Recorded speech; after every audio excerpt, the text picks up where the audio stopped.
আসসালামু আলাইকুম। সবাইকে আন্তরিক প্রীতি এবং শুভেচ্ছা জানিয়ে শুরু করছি। আজকে ছাত্র শিবিরের দাবি সভাপতি এবং সেক্রেটারিকে ধরছি। এখন আমাদের মিডিয়ারা বলবে আমরা কি করছি, হ্যাঁ সেটাই বিষয়। গত 3 দিন আগে বাংলাদেশের ছাত্র শিবিরের দাবি সভাপতি প্রকাশ্যে এসেছেন অর্থাৎ আত্মপ্রকাশ করেছেন। এটি নিয়ে বাংলাদেশের মিডিয়া এবং গণমাধ্যমগুলোতে, বিশেষ করে সোশ্যাল মিডিয়াতে এত বেশি হইচই হল্লা শুরু হয়েছে। এটা কেন শুরু হয়েছে সেটা নিয়ে আলোচনা করছি। বাংলাদেশ ইসলামী ছাত্র শিবিরের দাবি সভাপতি তিনি কি কোনো পদ পদবীর জন্য, তিনি কি কোনো বাহিনী নিয়ে কোথাও কোনো কিছু দখল করার জন্য, নাকি তিনি সমন্বয়ক হিসেবে কোনো কিছু পাওয়ার জন্য এই আত্মপ্রকাশটা হয়েছে? না, এই আত্মপ্রকাশটা হয়েছে বিশ্ববিদ্যালয়ের ভিসি বিভিন্ন রাজনৈতিক দলের দায়িত্বশীলদের নিয়ে বসেছেন যে বিশ্ববিদ্যালয়ের রাজনীতিটাকে নিষিদ্ধ করা হবে না, রাজনীতি রাখা হবে। সেজন্য তিনি তাদেরকে নিয়ে একটি আলোচনার আয়োজন করেছেন। 2 দফা আলোচনা হয়েছে। প্রথম দফায় ইসলামী ছাত্র শিবির এবং অন্যান্য ছাত্রদের নেতারা সেখানে আলোচনায় অংশগ্রহণ করেছে। সেই আলোচনায় ছাত্র শিবিরের আলোচনা কি হয়েছে সেটি এসে তিনি বলেছেন যে আমি বিশ্ববিদ্যালয়ে ছাত্র শিবিরের সভাপতি সাদিক কাইয়ুম। এই কথাটার পরে একটা মিডিয়াতে তিনি এই কথাটা বলার পরে একটু বেশি হইচই সোশ্যাল মিডিয়া এবং আমাদের কিছু মিডিয়া অতিরিক্ত আগ্রহ দেখাচ্ছে। কেন, কি হয়েছে? এটা কি মানে একেবারেই আশ্চর্য কোনো কিছু নাকি? এটা কি বিনিময়ের কোনো বিষয় নাকি? না, এটা একটি সাধারণ বিষয়। ছাত্র শিবির যেখানে এতদিন রাজনীতি করতে পারেনি, ফ্যাসিস্টদের রোশানলে কোনো ছাত্র সংগঠনই ঢাকা বিশ্ববিদ্যালয়ে রাজনীতি করতে পারেনি, সেখানে ছাত্র শিবির কেন? ছাত্র শিবির করতে একেবারেই তারা কোলঠাসা করে রেখেছেন।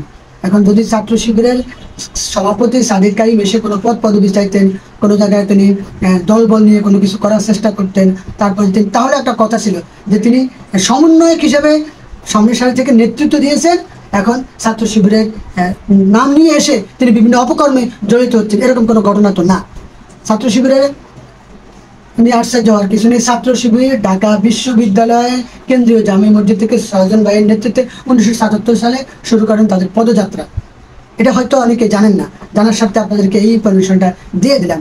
এখন কথা হচ্ছে ছাত্র শিবিরের সভাপতি সাদিক কাইয়ুম সম্পর্কে গণ অধিকার পরিষদের সম্ভবত মশিউর রহমান তিনি একটি ফেসবুক স্ট্যাটাস দিয়েছেন ছাত্র শিবির সভাপতি প্রকাশ্যে আসার পর, যে আমি সাদিক কাইয়ুম ছাত্র শিবিরের সভাপতি কেন সেটা আমি জানতাম না। আমি দুজনেই একসাথে অনেকদিন গণরুমে ছিলাম, তারপর সিঙ্গেল রুমে এসেছি।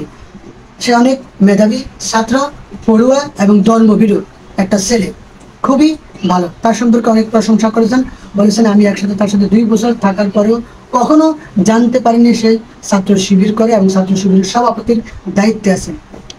তারপরে উনি বলেছেন শুভকামনা বন্ধু তোমার জন্য, তার জন্য তিনি শুভকামনা করেছেন।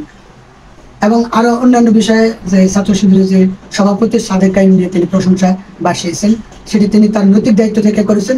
তিনি ছাত্র শিবিরের সভাপতি সাদিক কাইয়ুম যেটি দেখেছেন সেটি তিনি ফেসবুক স্ট্যাটাসে করেছেন। এরপরে বলেছেন যে একটি বিষয়ে বলে শিবির করাটা কত কঠিন, যে 2 বছর থাকার পর আমি সেটা বুঝতে পারিনি। এরপর এটা নিয়ে আলোচনা সমালোচনা শুরু হয়েছে, তোড়পাড় শুরু হয়েছে। এরপর আসলো কি, ছাত্র শিবিরের ঢাকা বিশ্ববিদ্যালয়ের সেক্রেটারি ফাহাদকে খুঁজে পেয়েছে, বলছে কি তিনি ছাত্রলীগের রাজনীতির সাথে জড়িত, ছাত্রলীগের সেক্রেটারি হিসেবে দায়িত্বে আছেন। আর ফাহাদ সেটি ক্লিয়ার করেছেন এবং যিনি নাম ফাহাদ হোসেন তিনিও সেটি ফেসবুক স্ট্যাটাসে বলেছেন যে এখানে 2 জন ভাইয়ের নাম একই থাকার কারণেই বিষয়টা হয়েছে। ফাহাদ বলেছেন যে আমি কখনো ছাত্রলীগের কোনো সভা সমাবেশে যাইনি, সভা সমাবেশে যোগ দিন এবং তাদের কোনো পদ পদবীর জন্য সিভি জমা দিইনি। এটা কিভাবে আসলে, কোথেকে আসলে? হ্যাঁ, আমি সূর্য সেন হলের ডিভাইডেড সভাপতি ছিলাম এবং সূর্য সেন হলের বিভিন্ন দায়িত্বে ছিলাম, প্রেসিডিয়াম দায়িত্বে ছিলাম। সেই জন্য আমার যে ছবিগুলো সোশ্যাল মিডিয়ায় আসছে সেগুলো সেখান থেকে এসেছে। আমি ছাত্রলীগের কোনো পদ পদবীর জন্য কখনো তোলচল চালাইনি, কোনো প্রোগ্রামে জানি, এটি কেউ দেখাতে পারবে না, কোনো মিডিয়া কোনো ছবি দেখাতে পারবে না। এই কথাটা ফাহাদ এসে বলেছেন। এখন বিষয়টা হচ্ছে ছাত্র শিবিরকে নিয়ে যারা মানে এত বেশি করতেছেন, আলোচনা করতেছেন কেন? ছাত্র শিবির তো একটা বাংলাদেশের একটি আদর্শিক রাজনৈতিক সেরা সংগঠনদের একটি।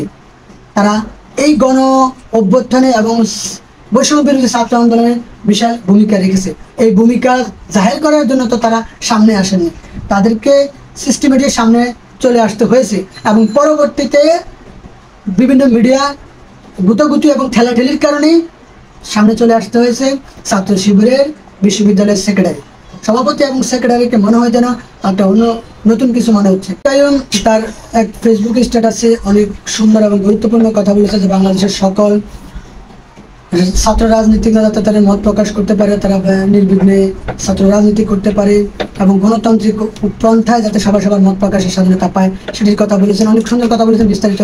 এরপর তিনি এটাও বলেছেন, আপনি শিবিরকে পছন্দ করেন অথবা অপছন্দ করেন, শিবিরকে অবজ্ঞা করেন অথবা ঘৃণা করেন, যাই করেন, বৈষম্য বিরোধী এই ছাত্র আন্দোলন ফ্যাসিস্টদেরকে বিদায় করার জন্য এখানে সবাইরই সহযোগিতা ছিল, ছাত্র এবং জনতার। তিনি এই ছাত্র জনতার সবাইকে কৃতিত্ব দিয়েছেন এবং সবার জন্য ভালোবাসা জানিয়েছেন যে এই বিজয়টা সকল দলের, দলমত নির্বিশেষে সকল দলের এবং সকল জনগণেরই। তিনি এই কথাটা স্পষ্ট করে বলেছেন তার ফেসবুক স্ট্যাটাসে। তার ফেসবুকে অনেক সুন্দর, বাংলাদেশের কোনো রাজনীতিক এবং ছাত্র রাজনীতির দলের নেতা এত সুন্দর কথা, এত সুন্দর ফেসবুক স্ট্যাটাস দিতে কি না স্বাধীনতার পরে, সেটা আসলে দেখার বিষয়।